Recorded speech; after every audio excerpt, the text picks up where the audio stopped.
বৃষ্টির দিনে খিচুড়ির মধ্যে লাল মরিচটা একটু মেখে গোস্তটা দিয়ে একটু পেঁয়াজ মাখিয়ে খেলে এই ঝাল ঝাল আকাশটাও মেঘলা ঠান্ডা ঠান্ডা খুবই মজা। মাশাআল্লাহ। আসসালামু আলাইকুম, কেমন আছেন সবাই? আশা রাখছি আলহামদুলিল্লাহ অনেক ভালো আছে। আমি তো অনেক ভালো আলহামদুলিল্লাহ। সুন্দর আল্লাহ রহমতের বৃষ্টি সব সময় আমার রান্নাবান্না এখনও করি নাই। তারপর চিন্তা করলাম কিছু একটা রান্না করবো, তারপর হঠাৎ করে ডিসিশন চেঞ্জ করে ফেললাম। ডিসিশন চেঞ্জ বলে ঘরে আগে কিছু খিচুড়ি ছিল, এদিকে ছিল, এটা তাড়াতাড়ি বের করে নিছি। তারপরে এই তো মুরগি রান্না ছিল, মুরগি রান্নাটা ছিল। এই মুরগি রান্নাটা দিয়ে আমি আরও এক পট চাউল বেশি দিয়ে আমি একটা খিচুড়ি করবো, তার সাথে আরও কিছু করবো, মানে ঘরের এটা ওই খিচুড়ির সাথে মিক্সড করে দেবো আমি, মানে আর এইটাও মিক্সড করবো। তো দেখতে থাকুন আমি আজকে বৃষ্টিময় খিচুড়িটা কীভাবে রান্না করি। সবাই তো প্রথম যেদিন 3-4 মাস পরে বৃষ্টি হলো সেদিন খিচুড়ি করছে, আমি আজকে করব। তো খিচুড়ির সাথে আর কী কী থাকবে সেটা ভিডিওতে থাকবে, ইনশাল্লাহ দেখতে থাকুন।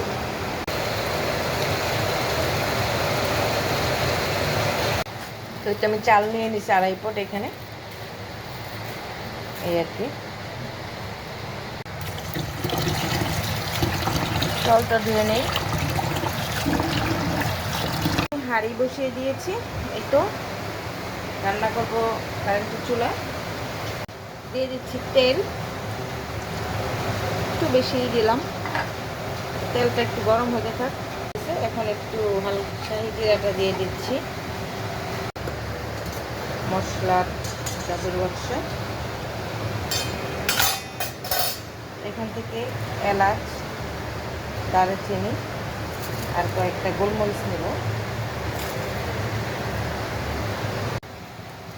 মশলার মধ্যে সুন্দর স্মেল চলে আসছে, দিয়ে দিচ্ছি পেঁয়াজ, তো কয়েকটা লাল মরিচ, কাঁচামরিচ দিব। এই লাল মরিচটা পেঁয়াজের সঙ্গে ভেজে দিলে সুন্দর একটা ফ্লেভার আসে খিচুড়ির সঙ্গে, যখন মাখিয়ে যখন আমরা খাই খুব মজা লাগে। ঠিক আছে, এই যে ফাঁকা দিয়ে কারেন্ট চলে গেছিলো বৃষ্টির জন্য। আধা ঘন্টা পরে আমি আবার একটু আদা রসুন দিয়ে দিচ্ছি। আদা রসুনটা 3 মিনিট ভেজে নিছি। এখন দিয়ে দেব হলুদের গুঁড়া, লাল মরিচের গুঁড়া, ভাজা জিরার গুঁড়া। এই তো আমার মশলা এতটুকুই।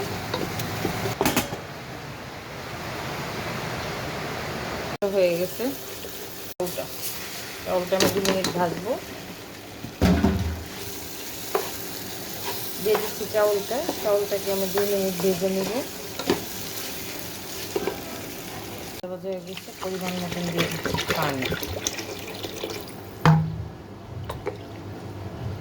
আমার বলক চলে আসছে, এখন আমি একটা একটা করে এই মাংসগুলো দিয়ে দিব।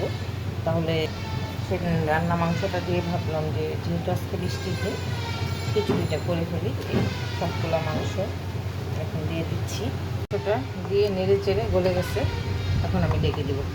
দেখি কি অবস্থা। এই তো পানি শুকিয়ে গেছে, সিদ্ধ হয়ে গেছে মাশাআল্লাহ। চাউলটাও সিদ্ধ, ওভেনে গরম করে এটা আমি দিয়ে দিচ্ছি। এখন এটা আমি এই ওই মাংসের সঙ্গে বা মশলার সাথে সুন্দর করে মিক্সড করেছি। খিচুড়ি আমার একদম রেডি। তো ওইটাও গরম এইটাও গরম, তো কিছুক্ষণ থাকুক চুলার মধ্যে। তো এখন দিয়ে দিচ্ছি কাঁচামরিচ আর ধনিয়া পাতা উপর দিয়ে, ফ্লেভারটা অনেক সুন্দর হবে, স্ট্রং হবে। এটা দিয়ে আমি ঢেকে রাখবো একটু, তারপর আবার একটু নেড়ে চেড়ে দেবো। পরে দেখুন মাশাআল্লাহ একদম হয়ে গেছে। আসলে কারেন্টের চুলায় রান্না করতে অনেক কষ্ট, সহজে পানি টানতে চায় না, তারপরও সাবধানে। আল্লাহর রহমতে মোটামুটি হয়ে গেছে খিচুড়ি কমপ্লিট। দেখুন আমি আর নাড়াচাড়া দিব না, একদম হয়ে গেছে মাশাআল্লাহ।